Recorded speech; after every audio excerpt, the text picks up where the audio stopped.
राधा वल्लभ श्री हरिवंश। तो अभी ऑलमोस्ट शाम हो चुकी है और किशोरी जू और गोपाल के साथ मैं जा रही हूँ विनोद बिहारी बाबा जी के आश्रम। ये दोनों खुद ही मार्केट घूम रहे हैं और खुद ही खुद के लिए सारी सामग्रियाँ जो है देख रहे हैं।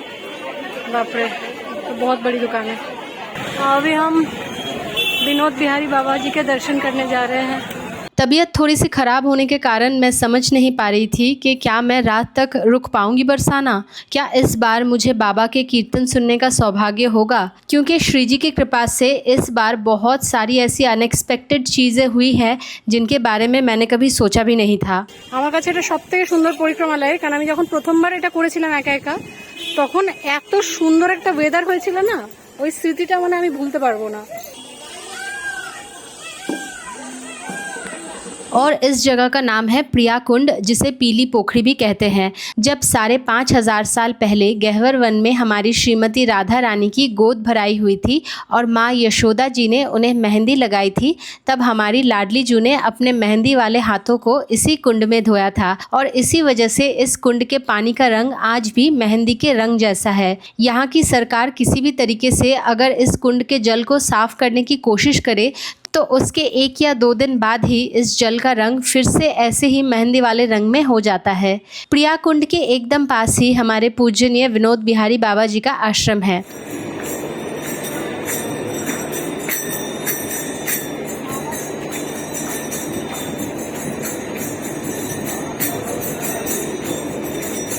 जब मैं आश्रम के सामने गई और वहाँ के एक संत से पूछा कि क्या विनोद बिहारी बाबा जी अभी आश्रम में हैं, उन्होंने तुरंत जवाब दिया कि आप बहुत अच्छे समय पे आए हो, बाबा बस अभी आने वाले हैं परिक्रमा से। और मैं तो आश्रम के अंदर जाके श्रद्धालुओं की भीड़ में आंख मूंद कर खड़ी थी। 1-2 मिनट के अंदर ही किसी भक्त ने पास से बोला कि बाबा आ गए और मैंने चौंक कर आंखें खोली तो बाबा सामने थे। मैंने बाबा को प्रणाम किया।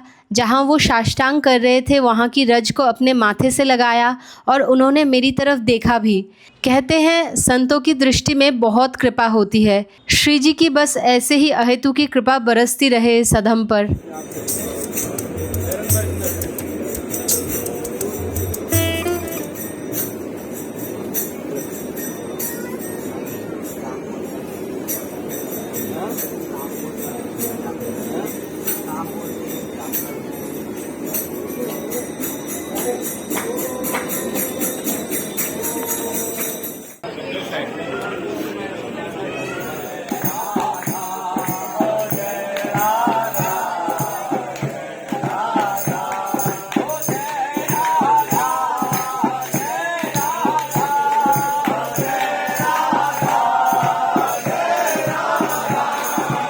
बाबा के दर्शन के बाद मैं कुछ देर प्रिया कुंड के पास बैठी थी, जहाँ बहुत ही सुंदर रासलीला चल रही थी।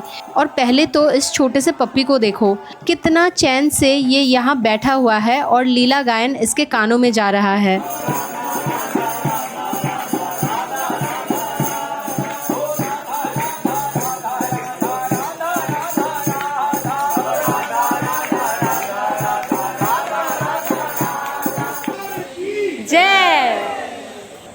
বাড়ি যেতে হবে, মানে ডরমেটরি যেতে হবে, শরীর খারাপ লাগছে। কোথায় লুকিয়ে থাকে ময়ূর? হ্যাঁ, লুকিয়ে তো থাকবে। ময়ূর কি সামনে আসবে? লুকিয়ে তো থাকবে। এখানে ওই রাজাবাটিকা যা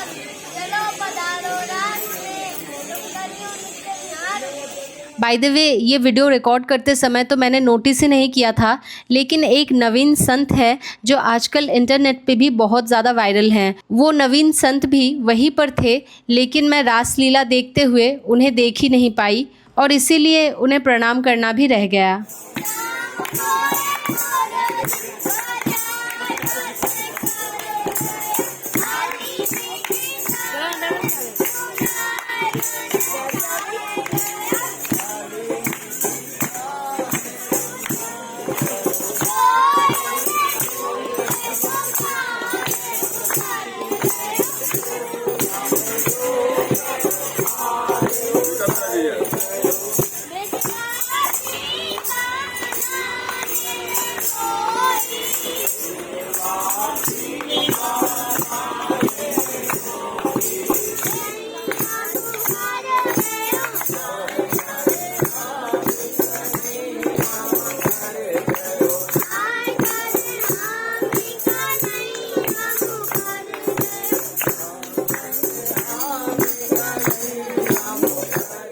कुछ देर रासलीला देखने के बाद मैंने टोटो पकड़ी बस स्टैंड जाने के लिए।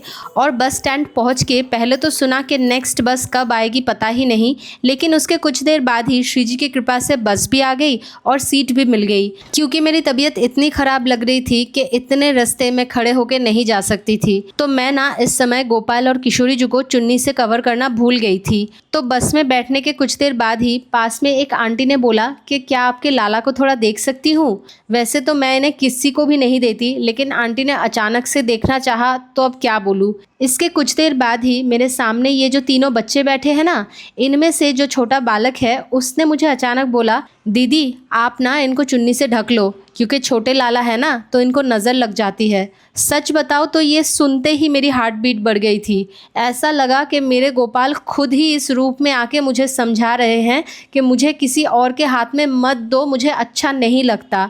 तो मैंने जल्दी से उन्हें चुन्नी से ढक दिया और उस दिन मैं इतना थकी हुई थी कि बस में ही मैं सो गई और फिर डॉर्मेटोरी लौटने के बाद व्लॉग कंटिन्यू भी नहीं कर पाई। अगली सुबह हो गई है, गोपाल को लेके निकल गए हैं गुरुदेव के दर्शन करने।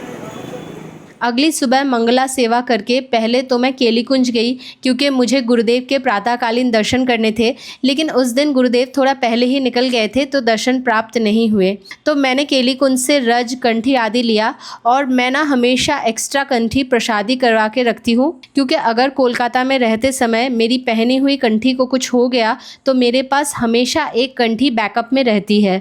तो जो डिवोटीज़ बार बार पूछते हैं कि आप रज कहाँ से लाते हो, कंठी कहाँ से लेती हो, तो मैं हमेशा ये सारी चीज़ें राधा केली कुंज से ही लाती हूँ। तो इसके बाद मैं इस्कॉन गई और सुबह सुबह जब इस्कॉन में उतनी भीड़ नहीं होती है तब इतना अच्छा लगता है ना, इतना शांत माहौल और उसमें कीर्तन की आवाज़, मन तृप्त हो जाता है सच में।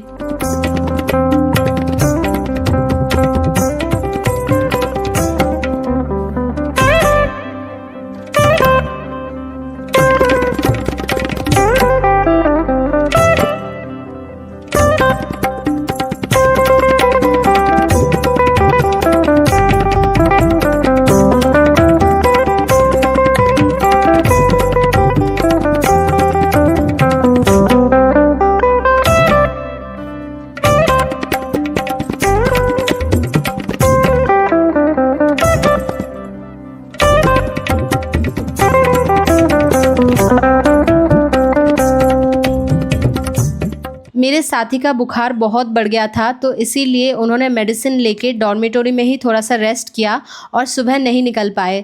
तो उन्होंने बोला था कि अगर बेटर फील किया तो डायरेक्ट गोविंदास चले आएंगे ब्रेकफास्ट करने के लिए। और मुझे बेसिकली साउथ इंडियन खाना पसंद है, तो इस दिन मैंने गोविंदास में मसाला डोसा लिया था, जिसके साथ वाली मिंट की चटनी बहुत अच्छी थी।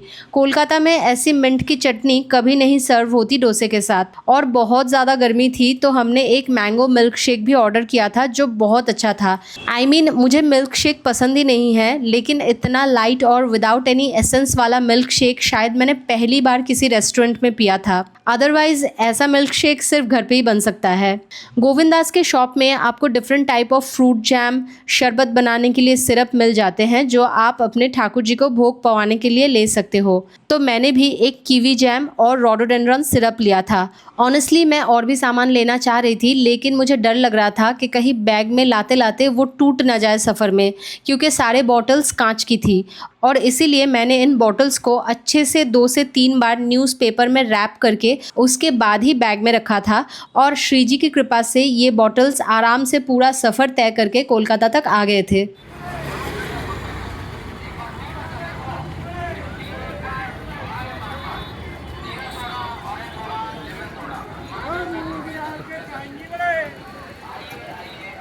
इस्कॉन में कुछ देर बैठने के बाद मैं डॉर्मेटोरी की तरफ आगे बढ़ी और रास्ते में मुझे एक पेड़ पे बहुत ही सुंदर फूल खिले हुए दिखे और वो एकदम मेरे हाथ की पहुंच में भी थे। तो मैंने ज़्यादा देर न करते हुए कुछ फूल लिए और श्री जी और लालजू को अर्पण किया। इससे पहले भी मैं बरसाना के परिक्रमा मार्ग पे ऐसे ही लताओं से फूल लेके श्री जी और लालजू को अर्पण कर चुकी हूँ। धाम में रहते वक्त वहाँ के फूलों से मेरे लालजू और श्री जी का श्रृंगार नहीं किया तो क्या किया। देखी देखा गोपाल ढेके गए। गोपाल ठीक है। इसके बाद मैं सामने एक दुकान पे गुरुदेव की एक बहुत ही सुंदर छवि देखकर रुक गई थी, लेकिन नहीं, मैं वो छवि परचेज़ नहीं कर पाई क्योंकि सफ़र में वो छवि कहीं ना कहीं मुड़ जाने का चांसेस था। लेकिन उसी दुकान में मुझे नेट वाली ड्रेस मिल गई श्री जी और लालजू के लिए, और वो भी पीले कलर में। ऐसी सेम ड्रेस मैंने लास्ट टाइम रंगनाथ जी के मंदिर के सामने से ली थी पिंक कलर में श्री जी के लिए, और मुझे तब से ऐसी वाली लालजू के लिए भी चाहिए थी, तो इस बार श्री जी की कृपा से दोनों के लिए ही मिल गई। इसके बाद मेरे साथी को पीना था जीरा कोल्ड ड्रिंक, और परचेस करते समय दुकानदार भैया ने बोला कि व्लॉग में हमारी थोड़ी प्रमोशन कर दो, हमारी फैक्ट्री केली कुंज के वहाँ पर ही है। तो मैंने उन्हें बोला कि देखो भैया, मैं तो ये सब पीती नहीं हूँ, तो एक काम करो, मेरे बोलने से अच्छा है आप खुद ही बोल दो मेरे व्लॉग में। बोलो, थोड़ा पीछे जाओ थोड़ा। राधा केली कुंज के ठीक सामने ही फैक्ट्री है, वहीं पे मकान है, तो नया ब्रांड है। एक बार बहुत अच्छा है, एक बार सब लोग पी के देखो, बहुत अच्छा टेस्ट। जो भी लोग वृंदावन आए एक बार पी के देखें। जो भी लोग वृंदावन आए एक बार इसको ट्राई जरूर करिएगा। राधा केली कुंज के सामने ही इसका फैक्ट्री है। ठंडक्स का बेवरेज, ठीक है, आ रहे हैं। श्री हरिवंश, राधे राधे। और बस इसके बाद सेवा और रेस्ट करने के लिए मैं फिर से डॉर्मेटरी वापस आ गई।